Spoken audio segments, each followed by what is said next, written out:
In continuation to my earlier lecture, today we are going to see the addition of angular momentum part 2. Here we are going to see in detail the Ladar's operator and calculations of Clebsch Gordan coefficient. Already in previous class we have defined what is Clebsch Gordan coefficient. Here we are going to calculate the how to calculate the Clebsch Gordan coefficient. In my previous lecture, we have seen that J1 and J2 are usually fixed. J1 is the uh, total angular momentum for particle 1 and J2 is for particle 2, which I have already explained. Uh, so we have written this as a get J1, J2 uh, semicolon here is j comma m as simply we can write this j get j comma m jm because j1 and j2 are fixed and we have seen is a complete this get is complete. So the outer product will be 1 and also it is orthonormal, then inner product is delta j prime j, that is inner product of j prime m prime with jm is equal to delta j prime j and delta m prime m, that we have seen. And also we have seen j squared. When act on the get jm, we will get j plus 1 h cross squared jm.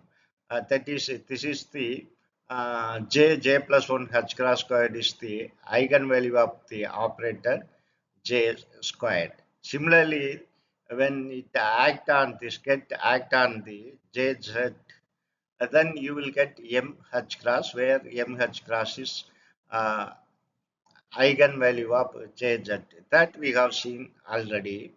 And now our task is to find the uh, value of j plus j minus. Here j plus is the right rising operator and j minus is lowering operator. When it act on jm, get jm, the m state will become m plus or minus 1.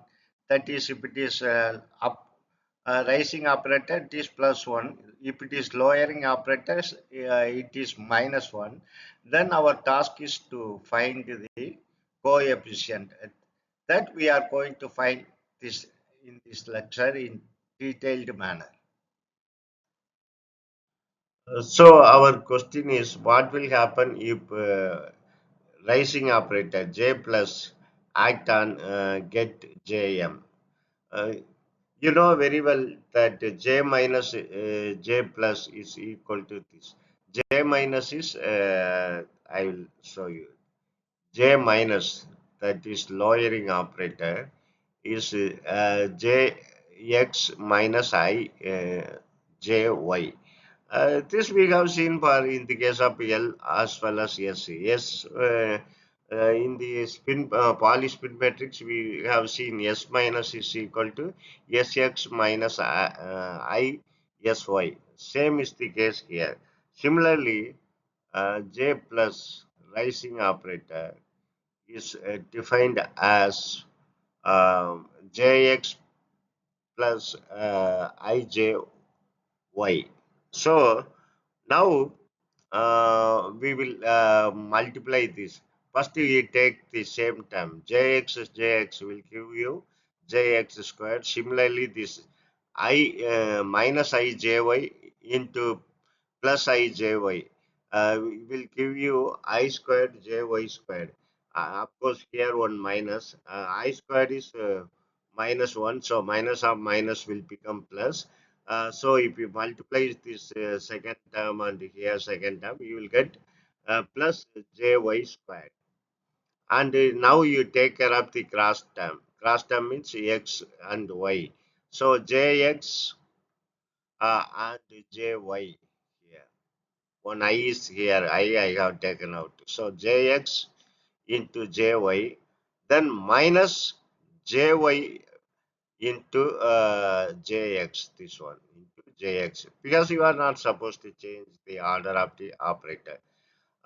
Just you see the red color bond is nothing but commutation of jx with uh, jy, so which is equal to I h cross jz.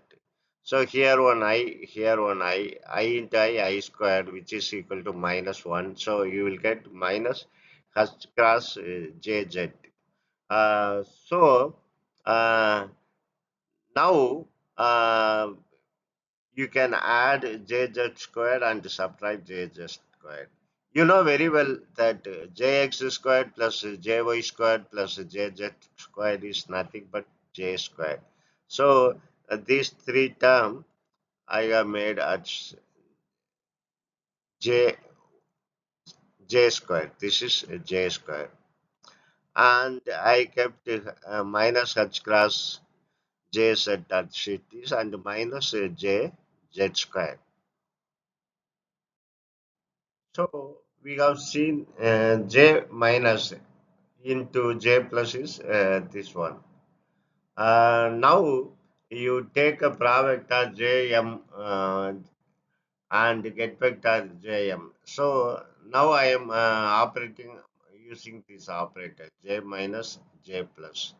So which is equivalent to j squared minus h cross jz minus j squared. Jz squared, which is operating on jm. So if the get vector operate on z squared, then if it operate on jz, you will get mh cross. So you are operating twice. So mh cross into mh cross will become m squared h cross squared. Similarly here. Here, when jz act on this get vector, you will get mh class, eigenvalue mh class. So naturally, here one h class, already one h class is there. So this will become m h class squared. This when get j squared act on this get vector, you will get the eigenvalue of j into j plus 1 into h class squared. So this green color shows the eigenvalue of this, and the red color shows the eigenvalue of jz, and blue color shows that eigenvalue of jz squared. So uh, since it's a number, you can take it out. Then you will get the inner product of jm with jm, which is equal to 1 naturally. So this is the uh, expansion coefficient. We will call this as C plus, because we are operating on J plus C plus Jm whole square. This one is called C plus Jm whole square. That is a C. Uh, this we will see now. Okay. This is the final expression we have arrived at. So we have seen the expression just now. Uh, when rising operator act on the get jm, it will not change the state to j, as I said. It change the state of m by 1. And it is just a complex conjugate. J minus is complex conjugate of j plus. So this will also increase this state 1. So j minus into j plus get jm is equal to just now we have seen c plus jm power whole square, this one, where g plus jm is equal to just the square root of this expansion coefficient, which is equal to square root of j into j plus 1 h cross square minus m into m plus 1 h cross square. So when the rising operator act on the get vector, you will get square root of j into j plus 1 h cross squared minus m into m plus 1 h cross squared, uh, get vector jm plus 1. Similarly, we can find the effect of lowering operator. Like in the case of rising operator, we have seen j minus j plus. Here you will get, in that case, you will get minus h cross jz, remaining things same.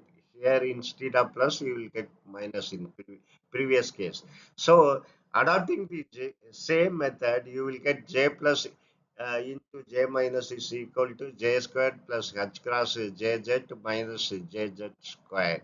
So adopting the same method, you operate this on bra jm and get jm. So this is equivalent to taking j squared plus h cross jz minus z squared. So adopting same, when j squared act on this get vector, you will get eigenvalue j into j plus 1 h cross squared. Similarly, when h cross jz act minus jz squared act on this, you will get m squared h cross squared into m squared h cross squared. In this case, you will get plus m h cross. So you will get totally minus m into m minus 1 h cross square. You will get h cross square after simplification. Exactly what you have done in the case of rising operator, I have done the same thing for lowering operator. In this case, the expansion coefficient is C minus Jm, because minus represents the lowering operator, is equal to square root of j into j plus 1 h cross squared minus m into m minus 1 h cross squared. This constant is called Clebsch Gordan coefficient. Uh, Clebsch Gordan coefficient is nothing but coupling constant, coupling coefficient. That is, it's couples between the orbital angular momentum and magnetic angular momentum. So when j minus, that is lowering operator, operate on get jm, you will get this expansion Clebsch Gordan coefficient multiplied with j m minus 1. This reduces the state by 1. Now we will summarize our result. When rising operator act on the get vector Jm, you will get this Clebsch Gordan coefficient, which is square root of j into j plus 1 h cross squared minus m into m plus 1 h cross squared. Because it's a rising operator, it changes the state m by m plus 1, 1 increases. Similarly, when lowering operator act on the Jm, you will get the same Clebsch Gordan coefficient. We have seen it is m will become m plus 1 will become m minus 1, and the state also reduces by m minus 1. One state will get reduced. So the m value change from plus m to minus m. Uh, that is, if m angular momentum is angular momentum is up, then if we reduce it by 1, it will become minus up. In the case of poly spin matrix, it start from plus up and end with minus up. Only two state, plus up and minus up. So the state mth state of the m start from plus j and end at minus j. If j is equal to 1, then it will be 1, 0, minus 1. If it is 2, then 2, 1, 0, minus 1, minus 2. So it will go like this. Here we will see one most important point. Uh, when we are using rising operator, when m equal to j, what will happen? When m equal to j, then here m equal to j, you can see j into j plus 1 h cross squared minus j into j plus 1 h cross squared. This will become 0. So this will become 0. Similarly, In the case of lowering operator here, one more important point is, so maximum state you can have is mth state will be maximum, mth state will be j. That's what I have mentioned here. When you are using lowering operator, when m equal to minus j, what will happen? See, you take this expression, I have taken this, I am replacing m by minus j, so minus j. So you bring this minus inside the brackets, so this will become j plus 1. Minus j minus 1 will become plus j plus 1, because we are taking this minus inside. Of course, already there is one minus here, so both will get cancelled. So you cannot go beyond the state of minus j, and also you cannot go above the state of plus j. So these states are called stressed state. So m can go up to plus j and go down up to minus j. That is the very important point. If you find this lecture helpful one, kindly subscribe my channel. Also share and join my channel for the growth of my channel. Thank you very much for watching my video continuously and supporting me.